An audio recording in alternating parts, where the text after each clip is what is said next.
Alex, I spent 3 hours yesterday trying to fit a 45-degree lateral branch on a piece of 6-inch schedule 40.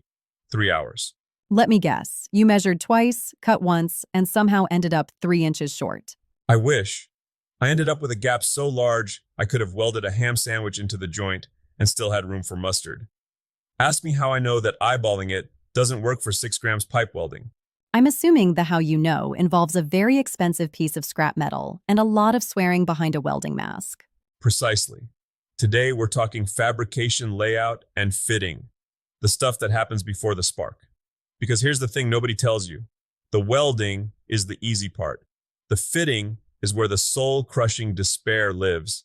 Well, that's an encouraging start.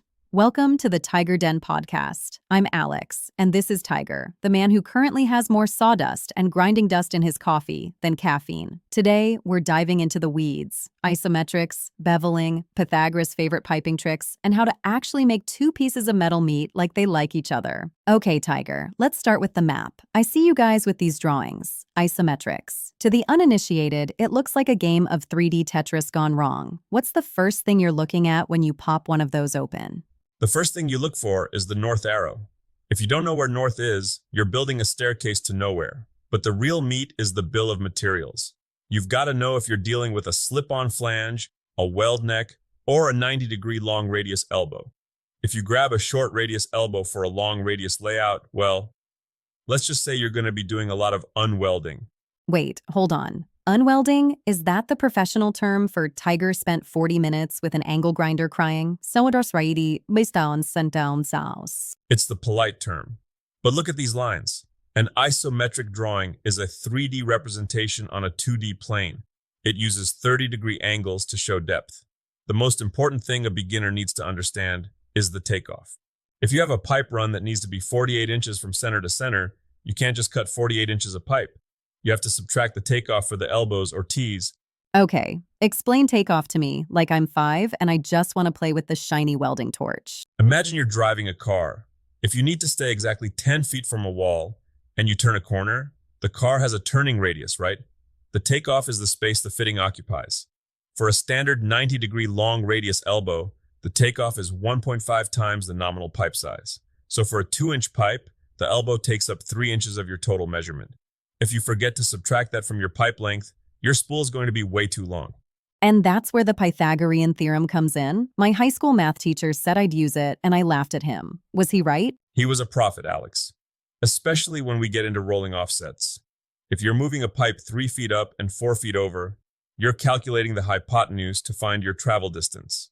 Talk to me about the fitting up process. I've seen you spend more time with a grinder than actually welding. Is that just you being a perfectionist, or is there a reason? It's survival. Let's talk about the 6 grams position. Pipe at a 45-degree angle, fixed. If your fit up is garbage, your weld will be garbage. First step, beveling. You want a 37.5-degree bevel on that pipe edge. Why so specific? Why not just 40? Or roundish? Because roundish is how you get inclusions and lack of penetration. You need a land or a root face, a flat spot on the tip of that bevel, maybe a 1/16 of an inch. If that land is too thin, you'll blow through it. If it's too thick, you won't get the butter, that perfect root bead on the inside. Okay, so you've got your bevels, you've got your lands. Now comes the gap. I see you using these little pieces of wire, like pieces of a coat hanger, to space the pipes out. Those are gap rods or spacers, usually 1/8 inch. Here's the thing nobody tells you. Metal shrinks when it gets hot. If you tack your pipe with a 1/8 inch gap, as you weld around it, the metal is going to pull. If you don't account for that pull, your pipe will end up crooked. So you're basically fighting physics the whole time? Every second. You tack it at 12, 6, 3, and 9 o'clock, but you check for square after every tack. If you tack the top and it pulls the bottom open, you have to use a bridge tack or a wedge to bring it back. If you're a beginner, you'll ignore the squareness until you finish the whole root pass. Ask me how I know that results in a pipe that looks like a banana. I was going to ask if the banana was a technical term. It's a term for Tiger has to buy more material. Let's move to flanges. They look simple. You just bolt them together, right? But I saw a video on two-holing. It sounds like an Olympic sport. What is it? Two-holing is the mark of a pro. When you fit a flange to a pipe, Those bolt holes have to be perfectly leveled. You put a leveling tool, literally 2 pins, into the top 2 holes. If those holes aren't level, the valve or piece of equipment you're bolting to later won't fit. So, if the guy at the shop miscalculates the 2 hole by half a degree, the guy in the field 3 weeks later is the one who suffers. Exactly. He's out there in the mud, 50 feet in the air, trying to bolt a pump to a flange that's rotated just enough that the bolts won't go in. He will curse your name, your children's names, and your dog's name. You mentioned the Blue Book earlier. It's like the Bible for fabrication. Why can't we just use an app? You can, but the Blue Book doesn't run out of battery.